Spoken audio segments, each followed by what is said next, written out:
Hi, want to know how to set custom ringtone on your Xiaomi Redmi 13C? So, as a first step, we would need to open settings on our phone and here find a tab name of which is sound and vibration. Now open it and now scroll down until you'll find a ringtone button.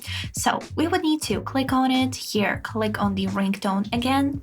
And now as a next step, here we would need to find this button which is saying choose local. So also click on it. And here now it's only on you from where you would like to import your ringtone. This may be music, this may be a recorder or file manager. So I'll choose the file manager. And as a next step here, the only audio file that I got here is exactly this one. So let me just make it a little bit quieter so it won't be too loud. And now I'll select it as my ringtone. So now we would need to click on this OK button, and this is it. You can see that we have added this song, which is now in the tab My Ringtones.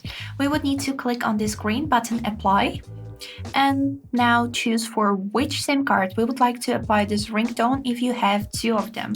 I'll choose first SIM card, and this is it. As you can see, this has been successfully applied, and now if we will go back to our ringtone settings, you can see the name of song that I have set it. And this is it. I hope this video was helpful and thank you for watching.